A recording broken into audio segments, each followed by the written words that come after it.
আমার মুসলমান বন্ধুগণ, এই দুনিয়ার জমিনে একজন বুজুর্গ ছিলেন, তোমার আমার মতো নজওয়ান ছিল। তোমার আমার মতো নজওয়ান শুধুমাত্র কেবলমাত্র 5 ওয়াক্ত সালাত পড়ে, ভালো কাজ করে, হারাম কাজ থেকে পাবলিককে বাঁচাইয়া দেয়, হালাল পথের দিকে মানুষকে ডাক দেয়। এমন একটা যুবক যার নাম রবি ইবনে সুলাইমান রাহমাতুল্লাহি আলাইহি। কথাগুলো দিল দিয়ে শুনেন কি বলতে চাই। ও যুবক, রবি ইবনে সুলাইমান তার বন্ধুদেরকে বলছে, বন্ধুরে, প্রত্যেক বছর আমরা টাকা জমাই, টাকা ইনকাম করি, টাকাকে জমা করি, এই টাকা দিয়ে আমরা নাচ করি, গান করি, বেহায়াপনা করি, আনন্দ উল্লাস করি, দুনিয়ার জমিনে ফিতনা করি। চলো না এবার টাকাগুলাকে সাথে নেই, আমরা টাকা করিকে একত্রিত করি, টাকাকে একত্রিত করে আর আমরা গান বাজনা করব না, হারাম কাজে লিপ্ত হব না, টাকা পয়সা ইনকাম করে জমা করে আমরা চলে যাব রওজায়, রাসূলের রওজা জিয়ারত করতে যাব, কাবার গিলাফ ধরতে যাব, কাবা দেখে আসব। জীবনে যত অপরাধ করেছি, অন্যায় করেছি, সকল অপরাধের জন্য আল্লাহর কাছে ক্ষমা চাইব। আমার বিশ্বাস আল্লাহ আমাদেরকে ক্ষমা করে দিবেন। আমার মুসলমান বন্ধুগণ, গভীর মনোযোগ। এই কথা বলে রবি ইবনে সুলাইমান রাহমাতুল্লাহি আলাইহি বন্ধুদেরকে নিয়ে টাকা জমা করতে লাগলেন। টাকা জমা করলেন, টাকা একত্রিত করলেন। হজ্জের সময় হয়ে গিয়েছে। সংক্ষেপ করে আপনাদেরকে যা বুঝাতে চাই, হজ্জের সময় হয়ে গেল। রবি ইবনে সুলাইমান এলাকায় এলাকায় ঘুরে ঘুরে মানুষের কাছ থেকে বিদায় নিতে লাগলেন। মানুষের কাছে যেতে লাগলেন আর বললেন, শোনো, আমরা কাবা ঘরে যাইতে চাই, হজ করতে যাইতে চাই, আমরা হজ্জে যাব, আল্লাহর ঘর তওয়াফ করব, আসার পথে রাসূলের রওজা মুবারক জিয়ারত করে আসব। আমার মুসলমান বন্ধুগণ, এইভাবে সবার কাছ থেকে বিদায় নিতে লাগলেন। রবি ইবনে সুলাইমান তার বন্ধুদেরকে নিয়ে বিদায় নিলেন, সবার কাছ থেকে, এলাকার মানুষের কাছ থেকে বিদায় নিয়ে দীর্ঘ পথ চলবার জন্যে মক্কার দিকে তারা রওনা করে দিলেন। পথ চলতে লাগলেন। রমজানুল মুবারকে পথ চলা শুরু করলেন, হজ্জে যাবেন। দীর্ঘদিন পর্যন্ত পথ চলবার কারণে শরীরের মধ্যে ক্লান্তি চলে এসেছে। দীর্ঘদিন পথ চলবার কারণে একটা এলাকায় গিয়া গাছের গোড়ায় তারা বিশ্রাম নিতে লাগলেন। 1-2 দিন এই গাছের গোড়ায় আমরা বিশ্রাম নিব, এরপরে আবার পথ চলা শুরু করে আমরা মক্কায় যাব। আমরা মক্কায় যাব, কাবা ঘরে আমরা যাব। তাদের মনে বড় আশা, আমরা হজরে আসওয়াদে চুম্বন করব, জিন্দেগীর গুনাহগুলোকে ওখানে রেখে আসব, কাবার গিলাফ ধরে চোখের পানি ছেড়ে কাঁদব, মাকামে ইব্রাহিমে 2 রাকাত সালাত পড়ব, জমজম কূপের পানি পান করব, ওযু করব, গোসল করব। আল্লাহকে বলবো, আল্লাহ তাআলা, তুমি যদি মাফ না করো তোমার ঘর থেকে যাব না। মক্কা থেকে বিদায় নিয়ে রাসূল পাকের রওজা জিয়ারতের জন্য যাব, রাসূলকে মন ভরে সালাম জানাবো। মনে বড় আশা নিয়ে তারা বের হয়েছেন। রাস্তায় এসে প্রত্যেক মুসাফির ক্লান্ত শরীর নিয়ে তারা একটু বিশ্রাম করতে লাগলেন। দল নেতা রবি ইবনে সুলাইমান রাহমাতুল্লাহি আলাইহি। বন্ধুরা যখন ঘুমিয়ে আছে, তিনি একটু হাঁটাহাঁটি শুরু করলেন। হাঁটতে হাঁটতে আসর আর মাগরিবের মধ্যখানে সময়ে একটা নদীর পাড়ায় তিনি পৌঁছে গেলেন। হঠাৎ করে দেখেন সূর্য লাল হয়ে গিয়েছে, ডুবে যাবে। এমন সময় দেখা যায় নদীর পাড়ে একজন মহিলা কালো কাপড় দিয়ে, কালো বুরকা দিয়ে পা থেকে মাথা পর্যন্ত ঢেকে রেখেছে। হাতের মধ্যে হাত মোজা, পায়ের মধ্যে পা মোজা, শুধুমাত্র কেবলমাত্র চোখ দেখা যায়, চিনা যায় না। এই মেয়েটা যেতে যেতে নদীর পার পর্যন্ত পৌঁছে গেল। নদীর পাড়ে যাওয়ার পরে রবি ইবনে সুলাইমান রাহমাতুল্লাহি আলাইহি দেখেন এই মেয়েটা নদীর পাড়ে একটা মরা গাদা পড়ে আছে, মৃত একটা গাদা। মেয়েটা এমন সময় তার শরীর থেকে একটা ব্যাগ বের করেছে, বস্তা বের করেছে, একটা ছুরি বের করেছে, চাকু বের করেছে। ওই চাকু দিয়া মৃত গাদার শরীর থেকে গোশত কাটা শুরু করেছে। গোশত কেটে কেটে ব্যাগের ভিতরে রাখতেছে। এইভাবে দীর্ঘক্ষণ রাখতে লাগলো। কিছুক্ষণ পরে ব্যাগটাকে কাঁধের মধ্যে নিয়ে চলে যাচ্ছে। রবি ইবনে সুলাইমান চিন্তা করলেন, বুঝতে পেরেছি মেয়েটা কাপড়ে মনে হয় মুসলিম, কিন্তু সে মৃত গাদার গোশত কেটে নিবে কেন? নিশ্চয় সে ইহুদিদের কোনো এজেন্ট হবে, কাফেরদের কোনো এজেন্ট হবে। হয়তো সে কোনো হোটেল ব্যবসায়ীর সঙ্গে যোগ সাজস আছে, ওখান থেকে নিয়ে হোটেল ব্যবসায়ীর কাছে হারাম বিক্রয় করে, আর হোটেল মালিক মুসলমানদের কাছে হারাম গোশত দিয়ে দেয়। হয়তো বা এই মহিলা নিজেই কোনো হোটেল ব্যবসা করে, এর মাধ্যমে মুসলমানদের কাছে সে হারাম পৌঁছে দিচ্ছে। মানুষের ঘরে ঘরে হারাম পৌঁছে যায়, মানুষের কলবের ভিতরে হারাম পৌঁছে যাচ্ছে। নির্ঘাত এই মেয়েটা মুসলিম পরিচয় দিয়া বুরকা পরে, ইসলামিক পোশাক পরে নির্ঘাত ইসলামকে ধোঁকা দিচ্ছে। কেনই বা সে মরা গাদার গোশত কেটে নিয়ে যায়? তিনি পিছু লাগলেন। রবি ইবনে সুলাইমান মেয়েটার পিছনে যেতে লাগলেন। দীর্ঘ পথ চলতে চলতে তিনি তাকায়া দেখে এই মেয়েটা আস্তে করে মরুভূমির মধ্যখানে ছোট্ট একটা ঝুপড়ি তাঁবু, সন্ধ্যার পরে তাঁবুর ভিতরে ঢুকে পড়েছে। তাঁবুর ভিতরে ঢুকে গিয়ে সেই গোশতগুলাকে ছোট ছোট করে পাত্রের মধ্যে দিয়া একটা চুলার মধ্যে ডেক পাত্র বসিয়া জাল দিচ্ছে। রবি ইবনে সুলাইমান আশ্চর্য হয়ে গেলেন, কি চিন্তা করলাম আর কি দেখি। আস্তে আস্তে করে তাঁবুর কাছে পৌঁছে গেলেন। যত কাছে যাইতে লাগলেন তত তিনি শুনতে পান এই ঘরের ভিতর থেকে মধুর কণ্ঠে কোরআনের তেলাওয়াত শোনা যায়। রবি ইবনে সুলাইমান আশ্চর্য হয়ে গেলেন, এই ঘর থেকে কোরআনের তেলাওয়াত শোনা যায় কেমনে? আবার তিনি শুনতে পেলেন এক বাচ্চা বলতেছে, আম্মা জান 4-5 দিন হয়ে গেল মা কোনো খাবার নাই। দুনিয়ার জমিনে আমাদের বাবা নাই, এই জন্য আমাদের খাবার দেওয়ার মতো কেউ নাই। শুধুমাত্র পানি পান করে 3-4-5 দিন পর্যন্ত আছি মা।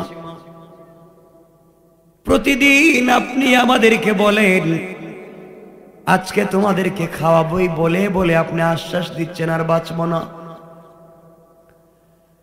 মহিলা ডাক দিয়ে বলছে, ও সন্তানেরা, আমি মা তোমাদের জন্য গোশত রান্না করি, গোশত বোনা করি। কিছুক্ষণ পরে গোশত বোনা হয়ে গেলে আমি মা তোমাদের কাছে গোশত গুলাকে পৌঁছায়া দেব, তোমরা খেয়ে নিবে। এমন সময়ে রবি ইবনে সুলাইমান আশ্চর্য হয়ে গেলেন, কি বলতেছে এই মেয়েটা? ছোট্ট ছোট্ট বাচ্চারা ঘরের ভিতরে নামাজের সিজদায় পড়ে ডাক দিয়া বলেছে, আল্লাহ, এতদিন পর্যন্ত মা আমাদের জন্য কোনো খাবারের ব্যবস্থা করতে পারে নাই, আজ আমাদের জন্য গোশত রান্না করতেছে, মা ব্যবস্থা করেছেন। আল্লাহ তাআলা দুনিয়ার জমিনে আমাদের বাবা নাই, বাবা না থাকবার কারণে আমাদের দুঃখ কেউ বুঝে না। মা কষ্ট করে কোত্থেকে জানি গোশত তৈরি করলেন আমাদেরকে খাওয়ানোর জন্য।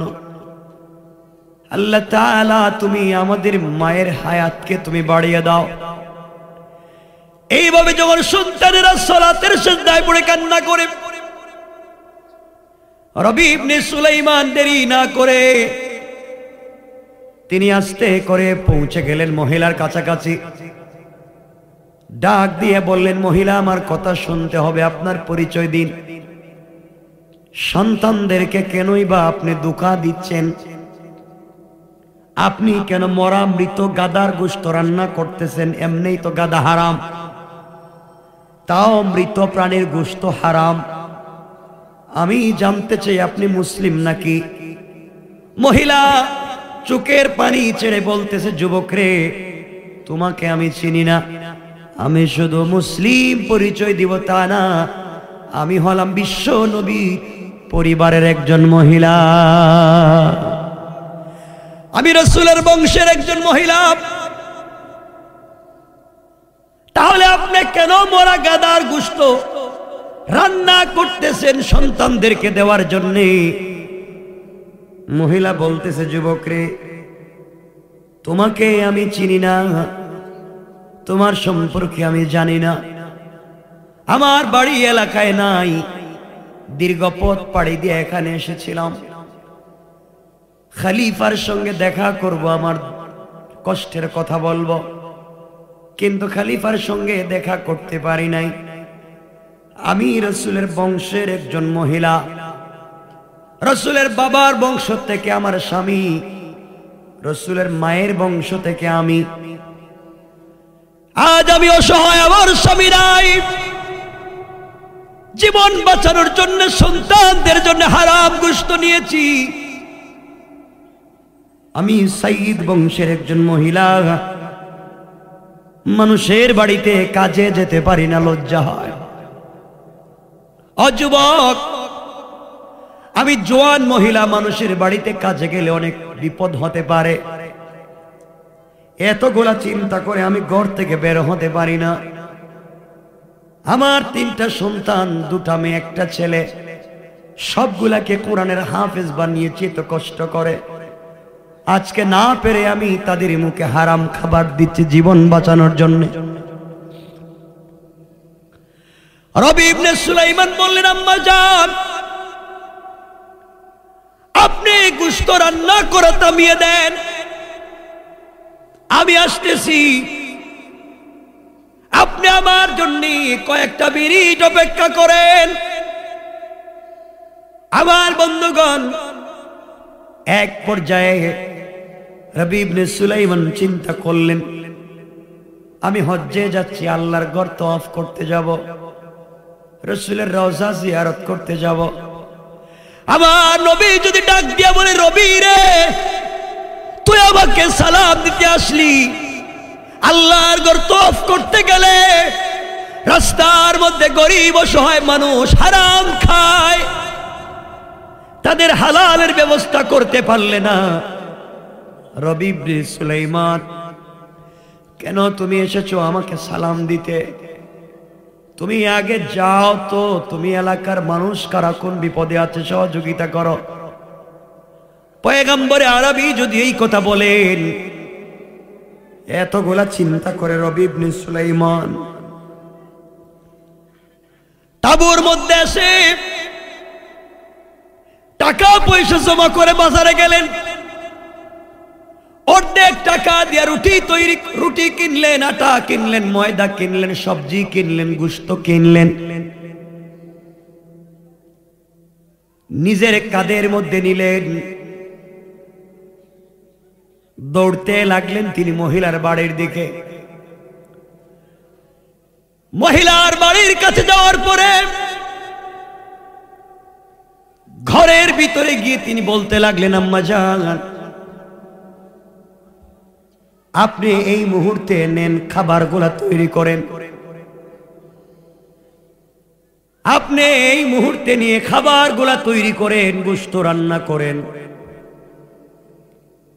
ও আমার মা, আপনাকে বলতে চাই, হারামগুলাকে ফেলে দেন, এই খাবারগুলো আপনার 2-3 মাস যাবে। আপনাকে ক্যাশ কিছু টাকা দিয়ে গেলাম, এই টাকা দিয়ে আপনি আরো কিছুদিন চলবেন। আমার কথা মনে পড়লে আপনি একটু দোয়া করবেন, আপনাকে হারাম থেকে হালালের পথ দেখালাম। এই জন্য আল্লাহ বলছেন, আমার তেলাওয়াত কি আলোচ্য আয়াতে, কিতাবুন আনজালনাহু ইলাইকা লিতুখরিজান নাসা মিনাজ যুলুমাতি ইলান নূর। আল্লাহ বলছেন, যার কাছে কোরআন আছে, তার কাছে ম্যাগনেট আছে, তার কাছে লাইট আছে। কোরআন নামক লাইট, কোরআন নামক ম্যাগনেট, কোরআন নামক চুম্বক নিয়ে যদি কেউ জামালপুর বাজারে, ময়মনসিংহ বাজারে, শেরপুর বাজারে 500 দোকান থাকে, 100 দোকানওয়ালা যদি আজকে কোরআনওয়ালা হতো, হাফিজে কোরআন হতো, মুফতি মৌলানা আল্লামা হতেন, ব্যবসা করতেন, তাহলে আর যাই হোক তারা ওজনে কম দিতেন না। ঠিক কিনা বলে? আপনাদের কষ্ট হচ্ছে নাকি? তা কারণ আমার কথাগুলো শুনলে আপনাদের খারাপ লাগতে পারে। আমিও লম্বা করব না, কারণ আমার মনে হচ্ছে আপনাদের খারাপ লাগতেছে। সবার না লাগলে 2-4 জনের লাগতে পারে।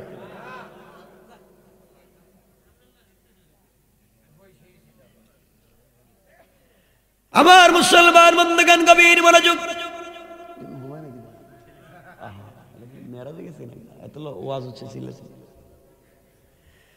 আমার মুসলমান বন্ধুগণ, গভীর মনোযোগ। রবি ইবনে সুলাইমান সব দিয়া তিনি পৌঁছে গেলেন তাবুর কাছে, গিয়ে বন্ধুদেরকে বললেন, বন্ধুরে, বেয়াদবি মাফ করবা, বেয়াদবি নিবা না, আমি তোমাদের সঙ্গে হজ্জে যেতে পারবো না। মনে বড় আশা ছিল নিজে হজ্জে যাব, রাসূলের রওজায় সালাম দিব, কিন্তু যাব না। তোমরা চলে যাও, আমার কিছু প্রয়োজন আছে, কারণ টাকা নাই, সব দিয়া দিছে। গরিবকে দান করে দিয়া রবি ইবনে সুলাইমান বন্ধুদেরকে বললেন, বন্ধুরে, তোমরা হজ্জে যাও, আমি হজ্জে গেলাম না, বিশেষ প্রয়োজনে বাড়িতে ফিরে যাই, তোমরা আসলে তোমাদের সঙ্গে আমার দেখা হবে। বন্ধুরা ডেকে বলছেন, রবি রে, তুমি না আমাদেরকে উদ্বুদ্ধ করলে, তুমি উৎসাহিত করলে, তুমি টাকা জমা করলে, তুমি গ্রুপ লিডার, তুমি যাবে না কেন? রবি ইবনে সুলাইমান আসল ঘটনা না বলে বললেন, বিশেষ প্রয়োজনে বাড়িতে যাব, বাড়িতে আসলে তোমরা দেখা হবে, আর দেরি করো না, চলো। সংক্ষেপ করে যে কথা বলতে চাই, কারণ আল্লাহর গোলাম যারা, তারা কাউকে গালি দেয় না। আল্লাহর গোলাম যারা, তারা কাউকে হিংসা করে না, অহংকার করে না। আমার আল্লাহ কোরআনে কারিমের 18 নম্বর পারা সূরা আল ফুরকানের 63 নম্বর আয়াত থেকে আমার আল্লাহ বলেছেন, আমার আল্লাহ বললেন, ওয়া ইবাদুর রাহমানিল্লাযীনা ইয়ামশুনা আলাল আরদি হাওনা। আল্লাহ রাব্বুল ইজ্জত ওয়াল জালাল বললেন, আমি আল্লাহর গোলাম যারা হবে, তারা কোনো কাজে অহংকার করবে না। আমি আল্লাহর গোলাম পরিচয় দিলে অহংকার দেখাবে না। আমি আল্লাহর গোলামকে কেউ গালি দিলে, সমালোচনা করলে, গীবত শিকায়াত করলে জবাব দিবে না। পরের শব্দে আমার আল্লাহ বললেন, ওয়া ইযা খাতাবাহুমুল জাহিলুনা ক্বালু সালামা। আল্লাহ রাব্বুল ইজ্জত ওয়াল জালাল বললেন, আমার গোলাম যারা হবে, আমার গোলামকে কেউ গালি দিলে গালির জবাব দিবে না, নিজে তো গালি দিবে না, বরং আমার গোলাম যারা হবে, আমার গোলামকে কেউ গালি দিলে গালির জবাবে আমার গোলাম ওই ব্যক্তির জন্য শান্তি আর সালামতির দোয়া করে যায়। কোন সুবহানাল্লাহ। আমার বন্ধুগণ, বন্ধুরা রবি ইবনে সুলাইমানের সঙ্গে অনেক কথা বললেন, শেষ পর্যন্ত রবি চলে গেলেন বাড়িতে, বন্ধুরা চলে গেলেন হজ্জে। হজ্জে যাওয়ার পরে বন্ধুরা যখন তওয়াফ করেন, এমন সময় তার বন্ধুদের একজন রবি ইবনে সুলাইমানের এক বন্ধু দেখে তার সামনে, তার চোখের সামনে রবি ইবনে সুলাইমান তওয়াফ করে যায়। সুবহানাল্লাহ বলে, আসতে বলে রাইখা দেব। সুবহানাল্লাহ, একটু জোরে পড়ে। বন্ধু চিন্তায় পড়ে গেল, ব্যাপার কি বুঝতে পারি না, ব্যাপার কি।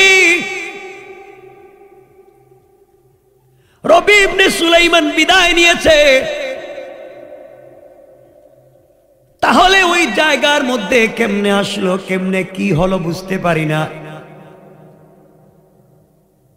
তিনি যখন গেলেন জমজম কূপের পারে, আরেকজন জমজম কূপের, সুলাইমান জমজম কূপের পানি দিয়া ওযু করে। সুবহানাল্লাহ নাই? আরেকজন গেছে মাকামে ইব্রাহিমে সালাত আদায় করতে গিয়া দেখে হযরতে রবি ইবনে সুলাইমান তার চোখের সামনে মাকামে ইব্রাহিমে 2 রাকাত সালাত পড়তেছেন। কোন সুবহানাল্লাহ। হজ্জের কাজ শেষ করে সবাই যখন এক জায়গায় বসলেন, একজন বলতেছে, বাইরে রবি আমাদের সঙ্গে কেমনে চিট করলো। ও বলল, হজ্জে আসবে না, আমি দেখলাম আমার সামন দিয়ে তওয়াফ করে। আরেকজন বলছে, আমি তো জামারাতে কঙ্কর মারতে দেখলাম। আরেকজন বলছে, আমি তো তায়েফে দেখলাম। আরেকজন বলে, আমি তো মিনায় দেখলাম। আরেকজন বলে, আমি তো মাকাম ইব্রাহিমে দেখলাম। আরেকজন বলে, আমি তো জমজম কূপের পারে দেখলাম। সবাই কই দেখছে রবি ইবনে সুলাইমান তো আসলে বাড়িতে, কিন্তু সবাই বলতেছে তারা দেখছে, রবি কিন্তু এখানে। সবাই চিন্তা করে এবার বাড়িতে যাই, আমাদের সঙ্গে আমাদের বন্ধু এমন কাজ করতে পারে না, কেনই বা এমন কাজ করলো। সবাই মিলে চলে গেছেন রওজা জিয়ারত করতে। একজন রবি ইবনে সুলাইমানের এক বন্ধু রওজা জিয়ারত করে সালাম দেয়, এমন সময় দেখে তার সামনে রবি ইবনে সুলাইমান হাতের মধ্যে ছোট্ট একটা থলে, মনে করবেন না বুয়া কথা বলতেছি, কিতাবের নাম মনে রাখবেন, আশরাফ আলী তানভী উনাল মালফুজাতে, হাকিম তৈয়ব সাহেব রাহমাতুল্লাহি আলাইহি উনার মালফুজাতে ঘটনাগুলো নিয়ে এসেছেন। এই জন্য আপনাদেরকে শুধু বিষয়ের সাথে মিলাইয়া বলতেছি। আমার বন্ধুগণ, আল্লামা জুলফিকার নকশবন্দি খুতুবাতে জুলফিকার নকশবন্দিতে আনছেন, এক পর্যায়ে রাসূলের রওজা জিয়ারত যখন করে দেখে তার সামনে রবি ইবনে সুলাইমান ছোট্ট একটা থলে নিয়ে হাঁটতেছে। হঠাৎ দেখছে রবি বলতেছেন, বন্ধু এই ব্যাগটা নে, আমি হাঁটতে পারতেছি না, জিয়ারত করতে পারতেছি না, বাড়িতে গেলে আমাকে দিস। বন্ধু বলতেছে, তুই না আমাদের সঙ্গে চিট করলে এখানে আইলে কেমনে বাড়িতে গেলে জবাব দিব। সুবহানাল্লাহ। এই চিন্তা করে ব্যাপার কি, এদিকে এখানে এসে আমার ব্যাগও দিয়ে গেল, ওখানেও পাইলাম এখানেও পাইলাম, আমাদের সঙ্গে শয়তানি করল। আমার বন্ধুগণ, হজ্জের কাজ শেষ করলেন, জিয়ারত শেষ করলেন, সবাই মিলে যখন বসলেন, বন্ধু বলতেছে, শোনো এই যে আমার হাতে ব্যাগ, রবি ইবনে সুলাইমান আমার হাতে নিজে দিছে। বলছে যদি হজ্জে না দেখা হয় বাড়িতে নিয়ে তাকে দেওয়ার জন্যে। তোমরা বলো তো এমন কাজ কি কেউ করতে পারে আমাদের সঙ্গে? সবাই মিলে সংক্ষেপ কথা বাড়িতে পৌঁছে গেলাম। বাড়িতে যাওয়ার পরে সবাই সিদ্ধান্ত নিল জীবনে কোনোদিন রবি ইবনে সুলাইমানের সঙ্গে আমরা আর চলবো না, বন্ধু হিসাবে স্বীকার করব না। আমাদের সঙ্গে কি সে এমন কোন কাজ করতে পারে? আমার বন্ধুগণ, এক পর্যায়ে সবাই রবি ইবনে সুলাইমানের বাড়ি থেকে বলছো তুই এমন কাজ করলে কেমনে ভাই?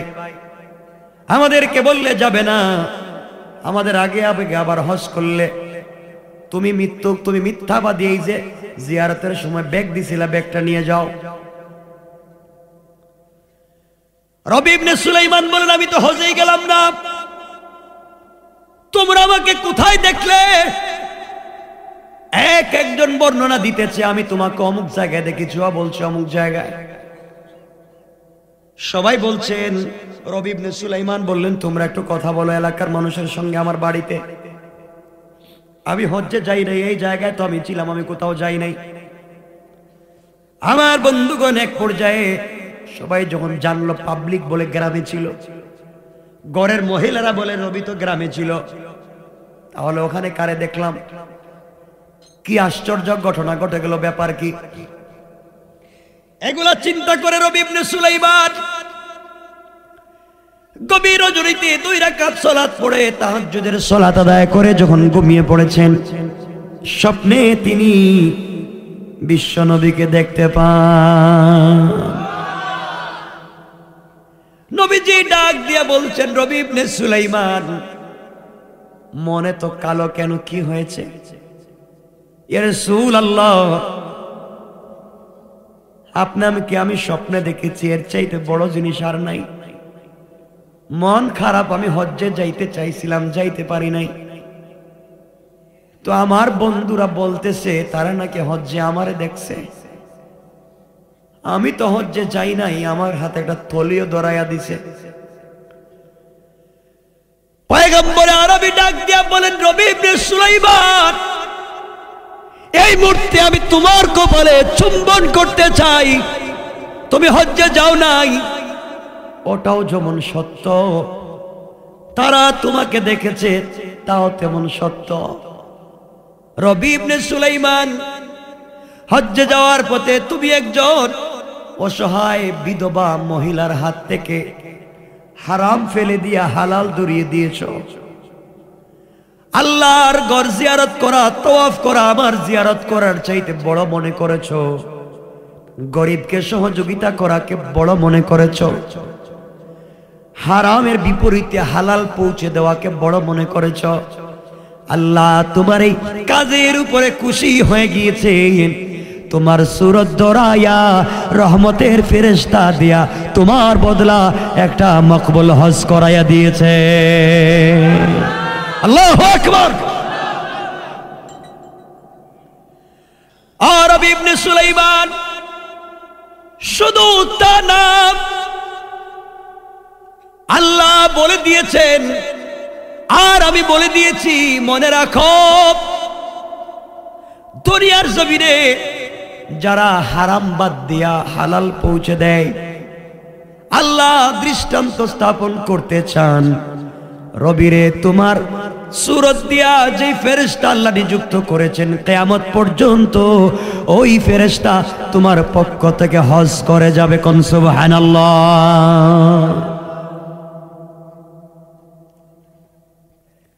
আরবি এখন শুনো, তোমার বন্ধুরা যখন আমার সালাম দিতে আসলো রোজায়,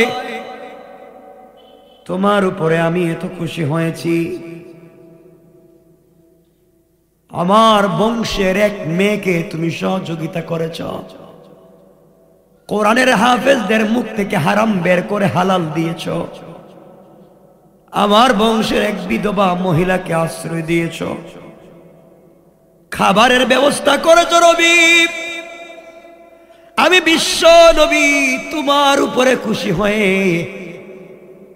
আমি রাসূল রহমতের ফেরেশতার মাধ্যমে তোমার বন্ধুর কাছে থলেটা পৌঁছায়া দিয়েছি।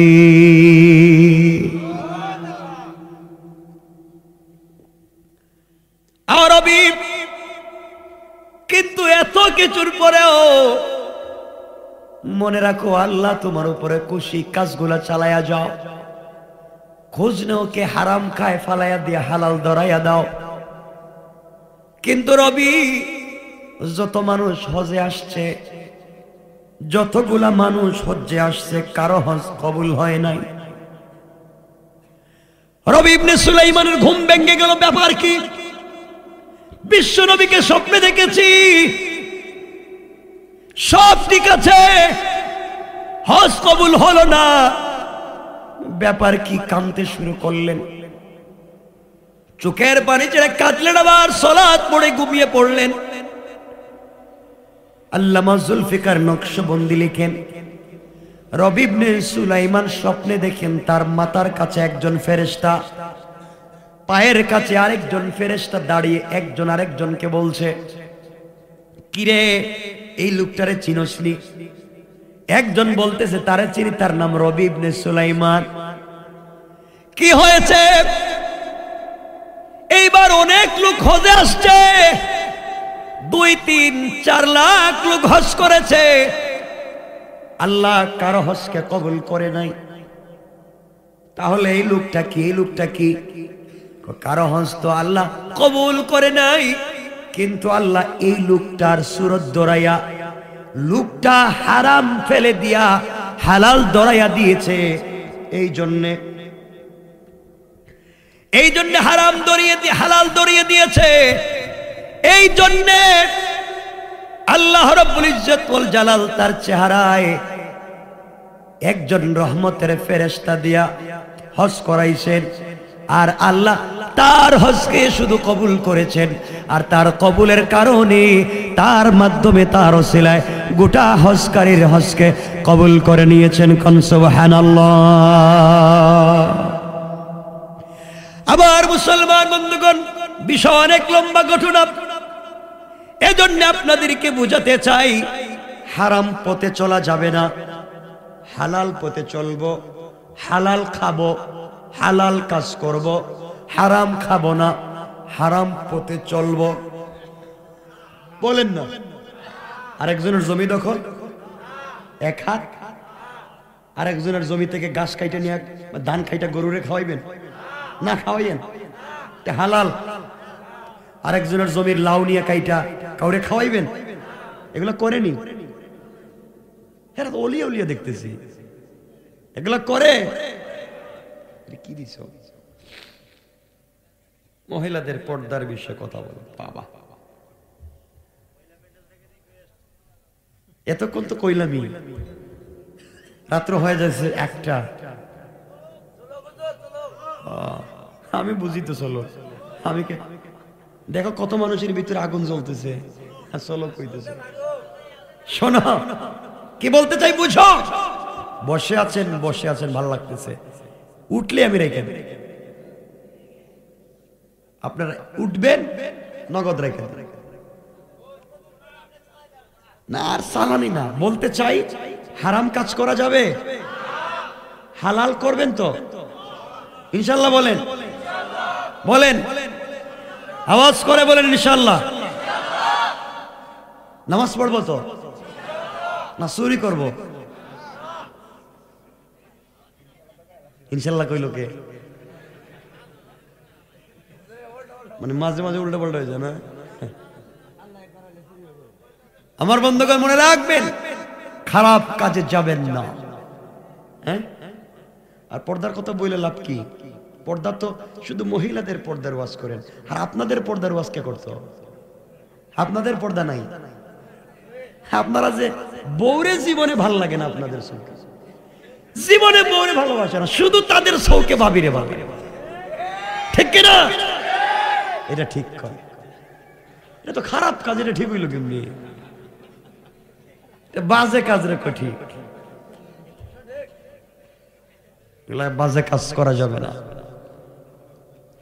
অবশ্যই পর্দায় রাখতে হলে মা বোনদেরকে, আপনি যিনি স্বামী, আপনার উপরে ফরজ, নামাজ রোজার মতো ফরজ আপনার স্ত্রীকে পর্দায় রাখবার মতো পরিবেশে রাখা।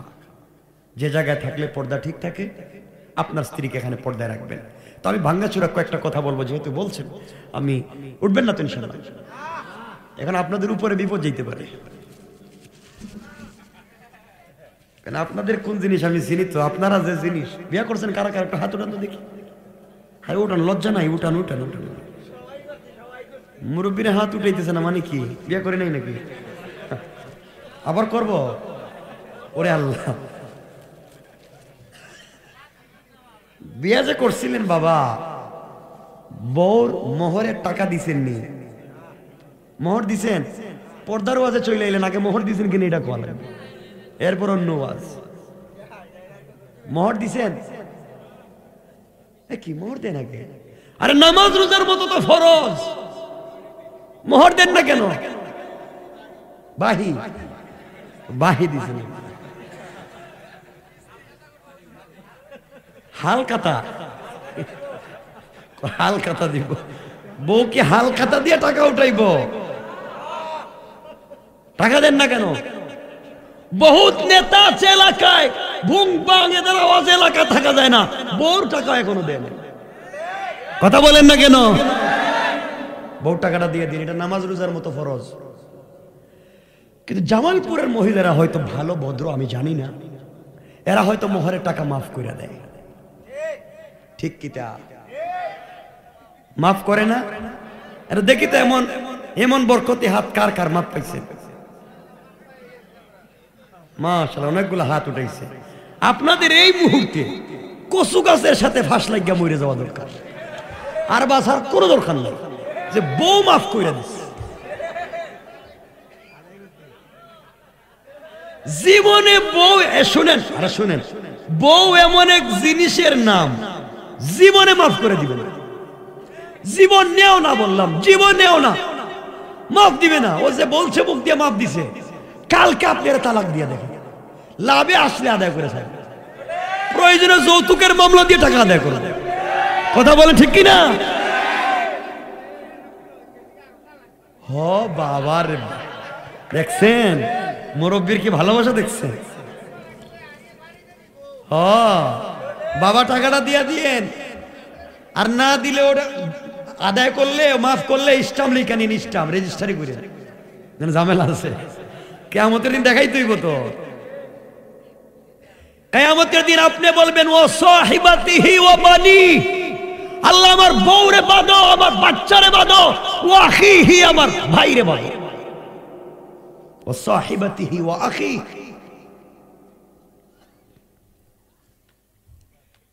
এজন্য মোহর দিয়া দিয়েন, বলেন না যদি একসাথে দিতেন আপনার, শুনেন না, আরে ভাই শুনো, 500-500 করে দিয়ে দিও, 100-100 করে দিয়ে দিও। প্রত্যেক বছর বউরে 5টা কাপড় দো, এই বছর 60টা দিবা, 2টা মোহর থেকে কাইটা দিবা। হ্যাঁ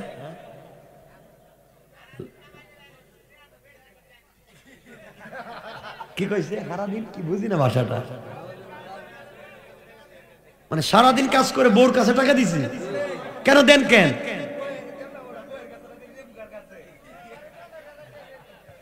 শোনেন, এত বলতে চাই কি, শোনো, অনেক যুবক আছে এখানে বিয়ের আগে মা বাপকে তো ভালোই চিন্তা, বিয়ের পরে তখন বাপরে কবুড়িয়া, ঠিক কিনা? বউ যা কয় তা শুনে, শ্বশুর শাশুড়ি খায়, শ্বশুর রেগে খাব্বা আসসালামু আলাইকুম, শাশুড়ি রেগে খাম্মা আপনি আঙ্গুর খাইবেন না আপেল খাইবেন, আর মারে 1 টাকার ঔষধ কিনে দেয় না, শাশুড়ির আঙ্গুর আপেল খাওয়ায়। আমি কই 1 বোতল বিষ খায় তুই মইরা জানিস, এটা শ্বশুর শাশুড়ির খাওয়াস, নিজের মা বাপরে খাওয়াস না। এমন লোক আসেনি? কাজ কইরো না এগুলো। এজন্য মোহরে টাকা দিও ইনশাআল্লাহ। একটা বললাম। 2 নাম্বার শুনেন, ঘরে যদি শান্তি চান আজকে বাসায় গিয়েই বউরে সালাম দিবেন। সালাম তো আপনারা দেন না বউরে,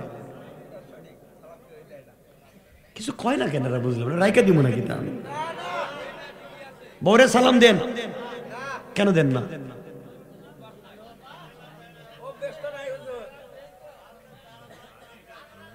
জানবে না কে?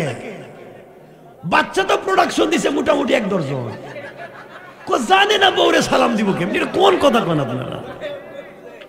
ইসলামের প্রথমই তো হচ্ছে আফসুস সালাম, সালাম পৌঁছে দাও। শামাইলে তিরমিজিতে আমাদের কলিজার টুকরা মা আয়েশা সিদ্দিকা বলছেন, ওয়াল্লাহি আল্লাহর কসম আমি আমার স্বামী বিশ্বনবীকে সালাম দেওয়ার বহু চেষ্টা করেছি, কিন্তু নবীজির আগে নবীজিকে সালাম দিতে পারি নাই। সুবহানাল্লাহ বলেন। নবীজি বউদেরকে সালাম দিয়েছেন, নবীজি নিজে বউকে আগে সালাম দিয়েছেন, তা আপনি দেন না কেন? এজন্য আজকে বাসায় গিয়ে সালাম দিবেন, কিছু না করলে রেখে দেন, বলেন ইনশাআল্লাহ। বউরে তো বানাইছেন কাজের বুয়া, বউরে বানাইছেন কাজের বুয়া। সকালে বউ ঘুম থেকে উঠছে, রান্না করো, ঘর পরিষ্কার করো, বাথরুম ওয়াশ করো, বাচ্চাদের পরিষ্কার করো, 14 গোষ্ঠীর রান্না তৈরি করো। হ্যাঁ, গরু ছাগল থাকলে তা দেখো, হাঁস মুরগ থাকলে তা দেখো, এরপরে বাচ্চাদের টিফিন তৈরি করো, বাচ্চাদেরকে নিয়ে স্কুলে যাও, বাচ্চাদেরকে স্কুল থেকে এনে পড়ায় বসাও, এরপরে আবার রান্না করে খাওয়াও, এরপরে আত্মীয় স্বজন আসলে তাদেরকে খাওয়াও, মেহমান আসলে তাদেরকে খাওয়াও। এগুলা করতে করতে বেচারি যে না খাইয়া কখন ঘুমিয়ে গেছে রাত্রে, একটা জামাই রাত্রেবেলা বউরে জিগায় না। কথা কন, বউরে কখন জিগাইছিলেন যে বউ তুমি কি খাইয়া ঘুমাইছো?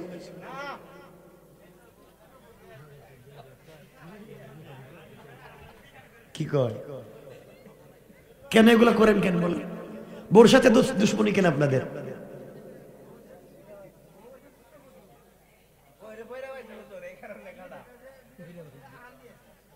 কি কয় বুঝি না, কি কোন আপনাদের ভাষাটা বুঝতেছি না আমি। জামালপুরের ভাষা তো বোঝার কথা। শরীর কি বলতে চাই? অবশ্যই নিজের স্ত্রীকে সময় দিবেন, নিজের স্ত্রীকে ভালো রাখবেন। শুধু স্ত্রী পর্দায় থাকলে হবে না, শুধু স্ত্রী পর্দায় থাকলে হবে না, অবশ্যই স্ত্রীকে পর্দায় রাখতে গেলে আপনাকেও ভালো মানুষ হতে হবে। আপনারা তো এখন দেখবেন বউ বিয়ে করার সময় স্ত্রী চায়, এমন একটা স্ত্রী আমার দরকার, স্ত্রী হবে একমাত্র রাবিয়া বসবে, ভদ্র মানুষ। আর হে শয়তানের দাদা, জীবনে এমন কোন শয়তানি নাই যা করে নাই, আর স্ত্রী খুঁজতেছে একবারে রাবিয়া বসে। আল্লাহ কো শয়তান, করলেটা কি?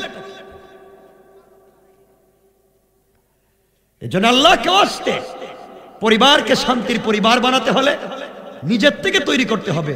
স্ত্রীকে পর্দা শিখাতে হবে, নিজের মেয়েকে পর্দা শিখাতে হবে, নিজের মাকে পর্দা শিখাতে হবে, নিজের বোনকে পর্দা শিখাতে হবে। পর্দার নাম বুরকা নয়, আবারও বলছি, পর্দা মানে বুরকা নয়। বর্তমান সমাজের বুরকা এটা ফ্যাশন। পর্দা মানে হচ্ছে মাথা থেকে পা পর্যন্ত যে পোশাক ছেড়ে দিলে শরীরের কোনো অঙ্গ প্রত্যঙ্গ দেখা যায় না, তার নাম পর্দা, তার নাম পর্দা। আর যে পোশাক পরবার পরেও বেশি স্মার্ট মনে হয়, রাস্তা দিয়ে বের হলে যুবকেরা তাকায় থাকে, এই সমস্ত পোশাক পর্দা নয়, বরং এটা পরিহার করা হারাম, এটা পরিহার করা হারাম। মেয়েদেরকে ব্রু প্লাক করা হারাম, ব্রু প্লাক হারাম, বলেন না। আলগা চুল, অনেক মেয়েদের চুল কম মাথায় আর আলগা চুল লাগায়, হারাম। ব্রু প্লাক হারাম, আলগা চুল হারাম। মেয়েরা কি করতে পারবে? মুখে লিপস্টিক লাগাতে পারবে, পারবে না? কেন হারাম কয়? ইসলামের কোন জায়গায় আছে ভাই? বলতেছি একটা একটা করে। আপনার জন্য মুখে লিপস্টিক লাগানো হারাম, আর মহিলারা হচ্ছে জিনা, হুন্না লিবাসুল লাহুন্না, এটা তোমার পোশাক, তোমার আনন্দের জিনিস, তুমি কেমনে সাজাবা তুমি জানো। এজন্য স্ত্রীরা যদি মুখে লিপস্টিক লাগায় হারাম না, হালাল। রাসূল পাকের একটা হাদিসে আসছে তাবরানীর, যে মেয়েদের হাতের নখ পায়ের নখ খালি থাকুক নবীজি পছন্দ করেন না, অর্থাৎ এদের নখগুলাতে কালারিং থাকুক, মেহেদি লাগান। মেয়েদের পায়ে মেহেদি লাগানো নাজায়েজ, নাজায়েজ না, তো সৌন্দর্য। মেয়েরা পায়ে মেহেদি দিবে, মেয়েরা হাতে মেহেদি দিবে, আপত্তি আছে? কিছু বলেন না কেন? কারো কাছে কোন মাসালা জানা থাকলে বলেন। কেন পুরুষ না মহিলাদের ওয়াজ করতেছি? মহিলাদের, পুরুষদের ওয়াজ করতেছি না। আবার দেখেন, মহিলারা চুলে কালার করতে পারবে। চুলে কালার, লাল, নীল, সবুজ, হলুদ, যত কালার দুনিয়া আছে সব কালার করতে পারবে, শুধু কালো ছাড়া। শুধু কালো, কালো কালার করা যাবে, বলেন হারাম। খিজাব দেওয়া, অনেক মুরব্বীরা খেজাব দেয়, দাড়িতে দেয়, চুলে দেয়, হারাম। কালো করা যাবে না। আপনি অন্য যে কোনো কালার করেন, এরা তো টিকটক করার জন্য বলছেন, হারাম। মেয়েদের চুলে কালারিং করা জায়েজ, তবে রাস্তায় বের হওয়ার জন্য নয়, শুধু স্বামীকে দেখানোর জন্য। মেয়েদেরা যদি হিল জুতা পরে স্মার্টনেস হওয়ার জন্য যে কোনো কাপড় ইউজ করে, যে কোনো ড্রেস আপ করতে পারবে, জায়েজ, রাস্তায় নয়, স্বামীর সামনে। কথা বুঝতে পেরেছেন? স্বামীর সামনে। এতটুকুন বললাম, আর কিছু বলবো না, রাত্র 1টার উপরে হয়ে গেছে। আপনাদের প্রশ্ন থাকলে আমাকে বলতে পারেন, কথা এখানে রেখে দেবো।